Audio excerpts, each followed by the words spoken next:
when I dropped my Nova, it went up to 30k. Alright, this is And I was start like, of there's port no 2. way. So we're already at stage 6.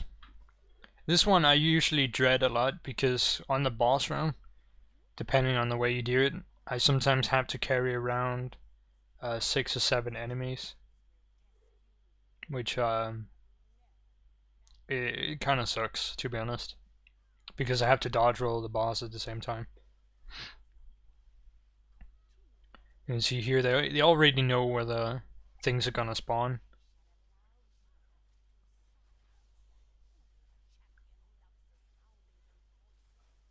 Badass. And usually, like, when I do this run with my friends, we usually take out the guy that spawns to the west first because he's the most dangerous one. He's like a Tempest or something, like does a bunch of lightning damage. But the difference between a speed run like this, like from players that are used to running it really fast, the difference is that basically I would run it for survivability and I would run it for speed. Like, so you'll see a lot of really risky strategies that if they don't pay off leads to a wipe. We actually have a wipe in stage 8 because of this.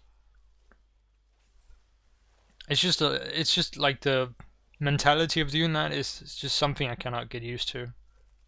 It's like, oh, okay, let's risk it all on perhaps getting a 20-second faster time. It's like, oh, don't worry about the ads, let's just burn the boss to the ground.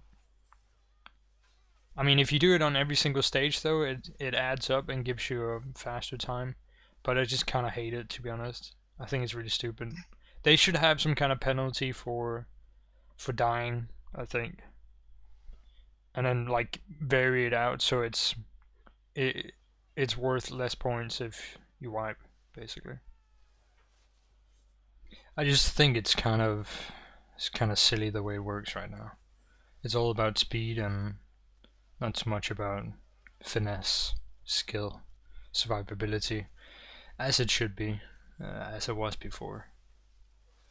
You can see what I'm trying to do here. I'm trying to chain everything together so their arrow spray will hit it.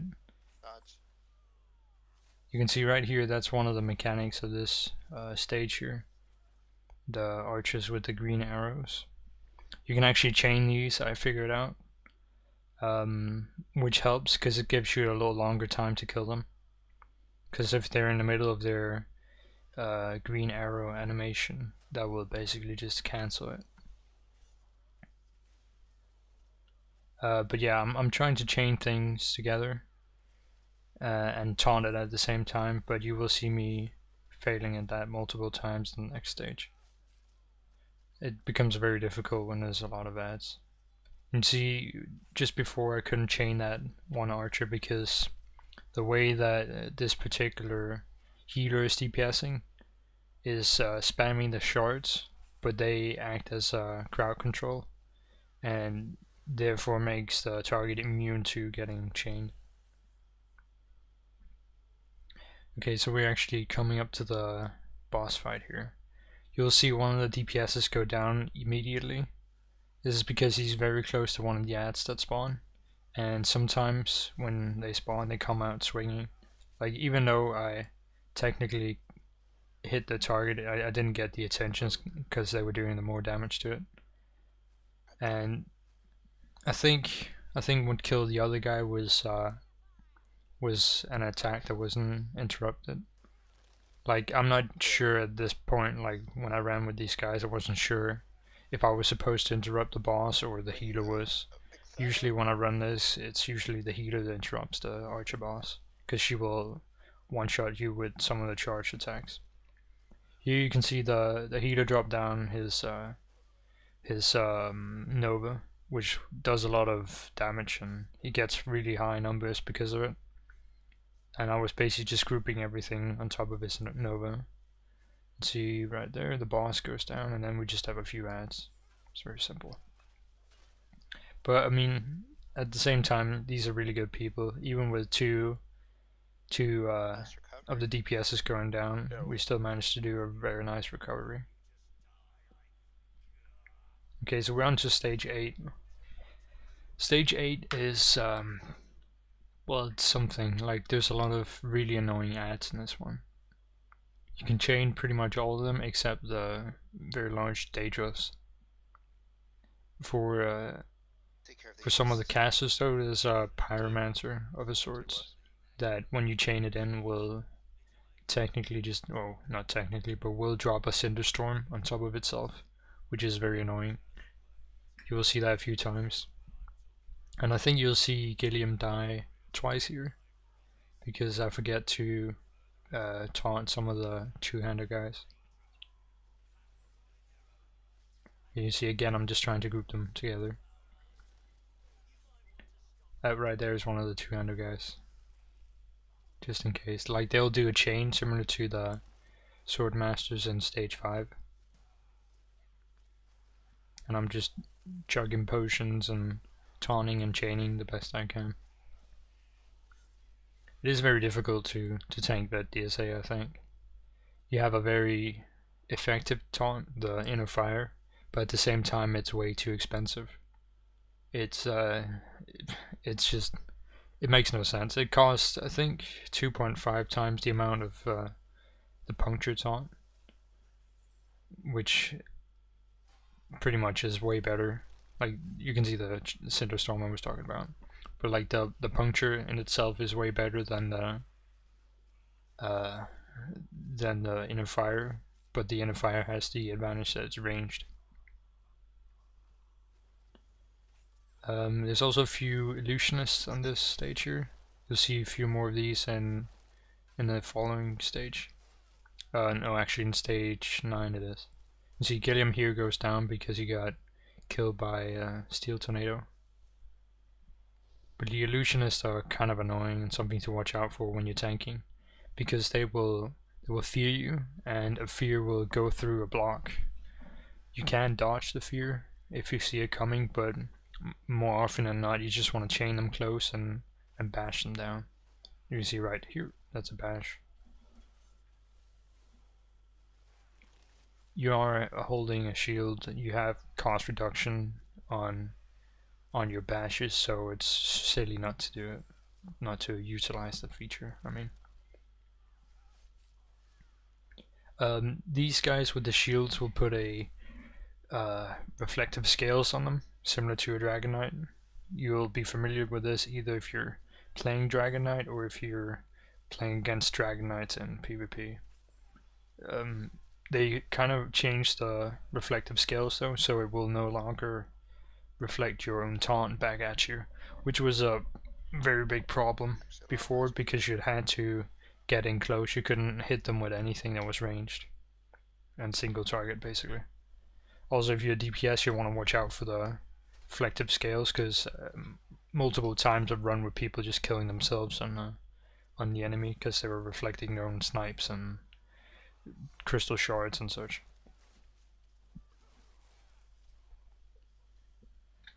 But yeah, you can see I use my banner here as a way to get a little bit DPS. I tried to chain that guy because I hadn't realized he was one of the sacrifices. And in the meantime, Gilliam died again. I think Gilliam has only 15k health, so anything like a stray arrow or just the slightest attention from any of the enemies, well, results in him just going down immediately. You see Gilliam dies again. This time it was not my fault, it was actually his own, because he stepped right into one of the AoEs of the enemies. It's also something to watch out for. I think the first time I went in Vet DSA, a person told me, don't ever stand in any of the red, it does way more damage, and that is certainly the case. And it's something to keep in mind. Here you can see the DPS, I think it's Gilliam, actually it's both of them right now. They're just basically hitting both of the bosses at the same time. They're using the Morik Tong Hawkeye combo, I think, of gear, which means that their arrow sprays will do an insane amount of damage. and then basically we're just interrupting the boss. Well, I'm just bashing the boss, and now just nuking him down basically.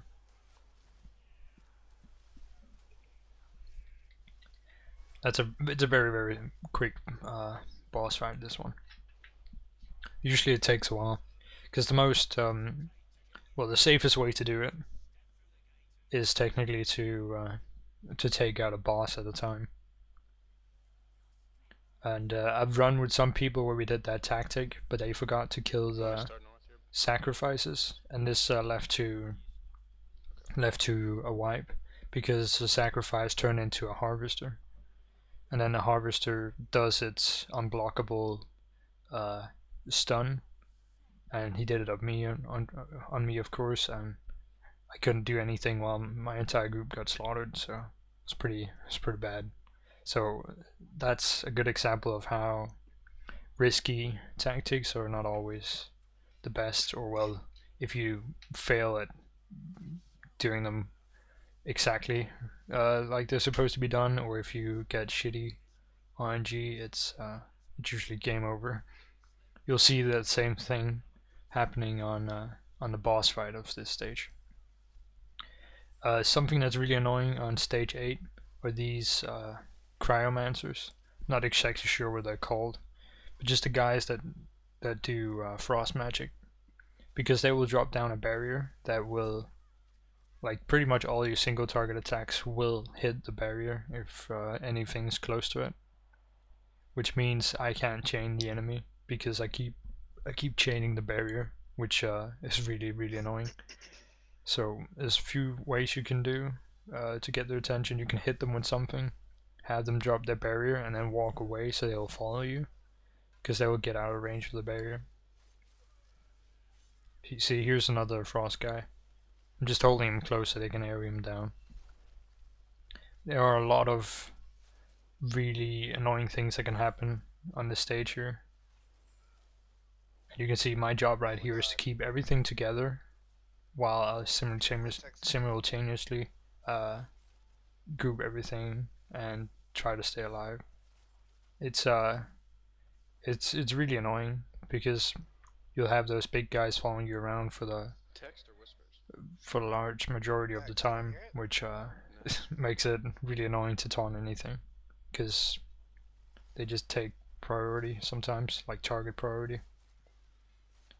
The spheres here brings back something I mentioned in the beginning, and that is try to put yourself in a way so that if you imagine there's a line in front of every single enemy, that those lines do not cross over any of your group mates. And that's pretty much what I'm trying to do for the majority of this stage here, because most of these enemies have some kind of line attack. Fire line, frost line. The spheres have a what's it called? It's like a quake or something, or ricochet or whatever it's called. This is stage 3, I think. No, stage 4. What we do here, we just group them together in one corner and then burn them down. This is probably the best way to handle this stage, because if you don't kill these guys before the ad spawn, you're gonna have a hard time.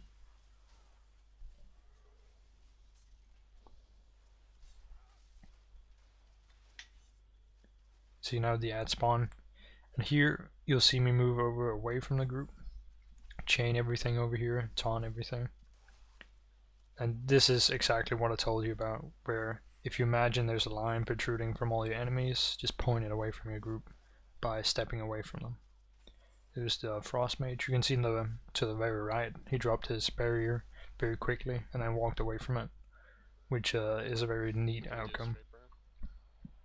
Here is the try on the boss here, where it actually goes wrong. What we do, we first kill the small ads, then I grab the boss, pull him to the middle, and then I'm supposed to grab all the other things that spawn, and we're just gonna group them up real nice, and then just burn them down basically. As soon as the boss reaches 40% health, is when the rest is gonna spawn. But I think, yeah, I get killed here, and I don't know if you noticed, but I was actually hammering my self-heal and nothing was happening. So it might have been some lag or some kind of latency, but that's just a really shitty wipe. And I don't know if you saw how many things I got hit by, but it was 3 or 4 things at the same time. And I think either the healer wasn't healing or wasn't prepared for it, or my keys just bugged out or something. But either way, that was a pretty bad wipe. The worst part about wiping at the moment is basically just how much time you lose. You have to spend at least 30 seconds waiting for the round to restart, and then catch back up to where you got to, basically. It's not too bad wiping on a boss fight, but some of the other waves are pretty annoying, especially if it's some long waves. Well, I think that was our second wipe. I can't remember if we already had a wipe before that one, or if our second. Maybe that was our first wipe. I really don't remember. This is actually like the second part of this is recorded about 2 days after the first part, like my voice, which is why I have no idea. So we're gonna try the same thing again. This time you can see in the bottom of the screen I have my ultimate ready. This is born on the best ultimate in the game, I think, if you're tanking. Basically makes me invincible for about 12 seconds. See, I pop my ultimate here. Oh no, that was my ultimate. I think here we go, yeah.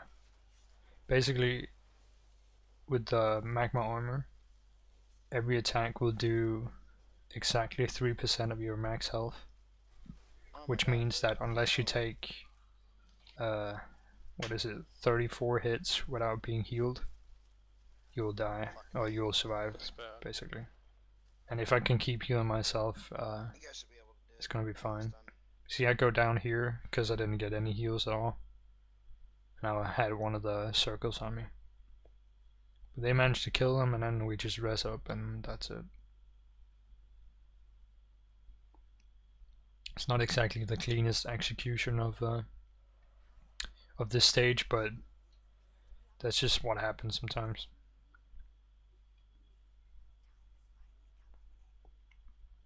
And I think especially stage 8 and stage 10 definitely rely on you getting some good numbers, good random numbers, because there are just so many outcomes that can happen. And I mean, especially when every single enemy has like 2 or 3 unique attacks.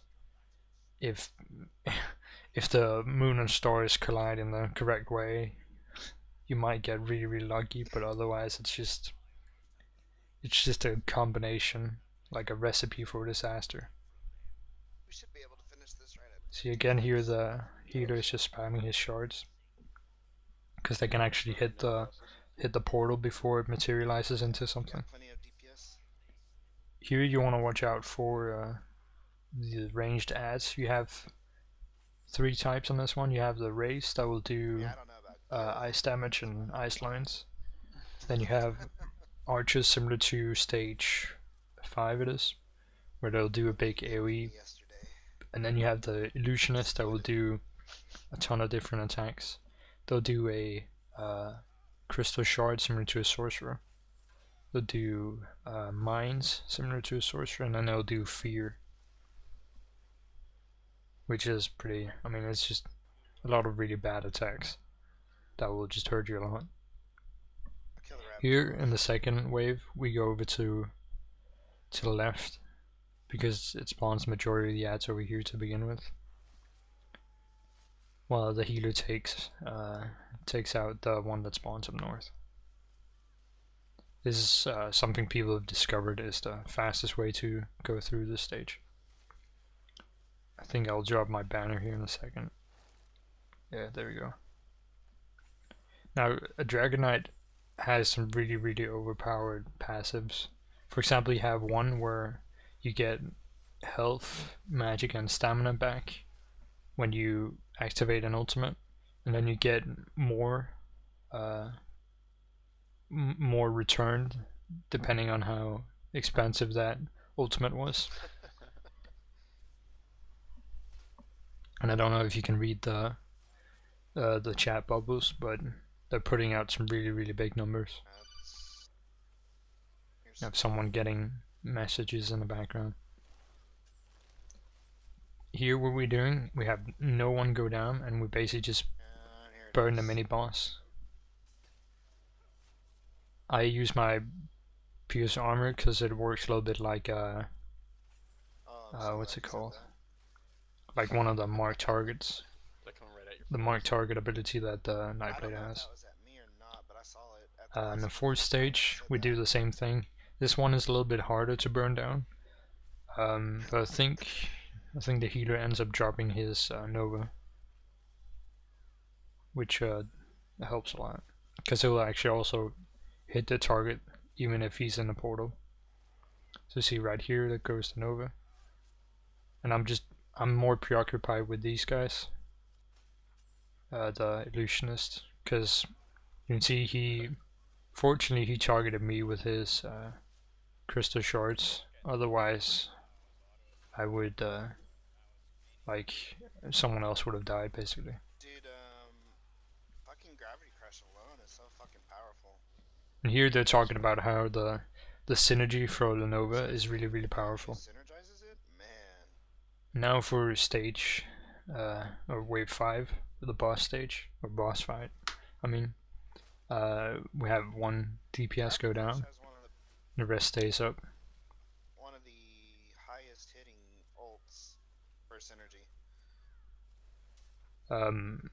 Yeah, they're still talking about the synergy that apparently hits very hard. So what we're doing here, we're just burning the boss down to 80% to spawn the 2 mini bosses, and then I'm gonna group them up. Yeah, there's not. What I tend to do is I tend to taunt a target and run a little bit away. I'm taunting the mage, I mean, because the mage will usually stay put in one position, which is kind of annoying. So if you taunt the mage and run to the opposite side of the arena, that should pull him to the middle. I didn't do that right here, but usually I tend to do that. You can see they kill the guy so fast, the boss, that they're also spawning the mini ads. See right here, they'll go down. I almost died because this run is more like running with 3 DPSs than is running with 2 DPSs and a healer. The healer heals very little, because it's expected of me as a Dragon Knight tank to handle that myself. It's very risky to play this way, but that's how you do it if you want to speedrun. And usually these guys would have a tank with them that did more DPS than I did as well. I think this should be our second wipe coming up here. I really don't like stage 10 of Vet DSA, especially not because people do it in a way that's called the 50 to 0 or the 100 to 0 tactic, where you basically just burn the boss down to, if it's 50 to 0, 50% health, and then you just keep burning him and don't care about the mini bosses. But doing this will ensure that you have way more potential RNG that can happen, which in turn will lead to some really annoying wipes basically.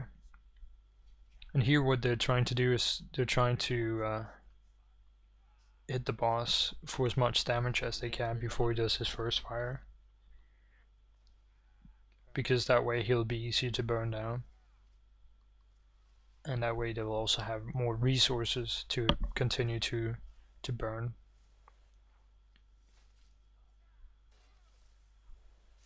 So what I'm doing here, I'm basically just standing still. I have a timer in the bottom, but I don't really need it because I have memorized the different indicators, I should say. The different indicators of when what happens. Here I generally put a timer on. You can see I actually taunt both mini bosses. That way the DPSs and the healer can take down the mage pretty fast. See, I was very fortunate that the DPS was far away, because otherwise he would be killed by that Dawnbreaker. And actually, as soon as I let go, or as soon as the healer tanked the champion, he basically dropped his circle. So if he had dropped that on the boss, it might as well have been a wipe, because usually that's pretty hard to come back from. So you can see I just keep this guy here at the entrance, and as soon as I get fire, I activate my magma armor, and then I run back. Having this on basically ensures I can just run through everything without caring about what kind of damage I take, because it's all just reduced by a huge amount. I should probably have stopped the boss like a little bit closer to where we group up, because this way it's faster to burn him down. You only really save about 10 seconds moving him closer, but it still matters a lot in some cases. So you see here he gets to 50% health. As soon as he comes out of this here, he's gonna drop a Nova, and he's gonna spawn the 2 mini bosses. See right here comes a Nova. And funny thing is, the healer actually called out the Nova. I have no idea how he did this, because usually it's pretty random when they drop it. But it might have something to do with how much health he has. But we're actually gonna all die here, and because of the way I positioned the mini bosses. Oh shit. Oh wait, no, actually just the healer that died. Brawler. He actually got killed by something that's called Brawler, which is a cleave attack from Yavni, the guy with the helmet. It's basically a damage over time, so even the small damage take is enough to just kill you, which is one of the ways that the RNG is really annoying. I hate that boss. It's just like I confused this this fight with another one, but there was another one where the Dark Mage dropped a I don't remember what it's called. I think it's called Encase. It's basically the same ability that the Sorcerer has, but it will stay on the ground and then explode after a certain amount of time. And I had that wipe all 4 of us as well, which is really annoying, because you have a few seconds where you can't heal after he pulls you down to 1% health, and that just means that anything can one-shot you, which is really bad. You see, we just started the fight already. The healer is still down by the gate, but it doesn't really matter. Technically, it wouldn't matter that much whether they did attack him at the beginning or not, but it goes a little bit faster if they do. But usually that's only really something you want to do if you're doing a speedrun, or if you're having difficulty bring him down to 75% without splitting. Usually if you do everything fast enough, you should only really have to split twice. Once in the beginning, and then the second time after the mage goes down. The first mage. You see we have the mini bosses again. Taunt the champion once more.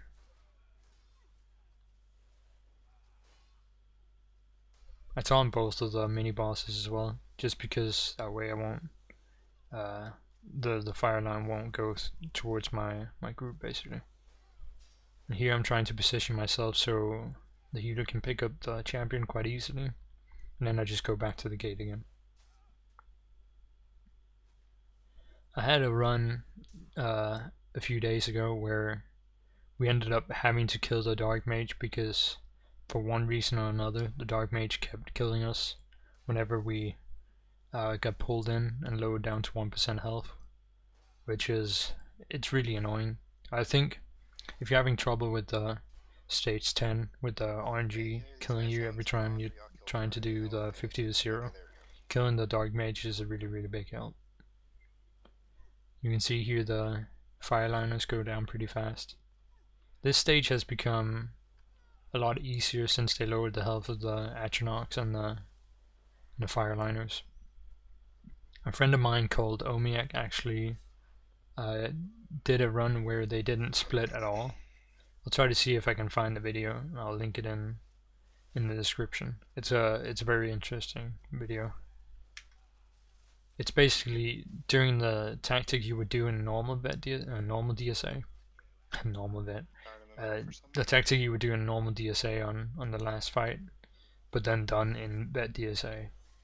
And not splitting is possible now since everything else has less health.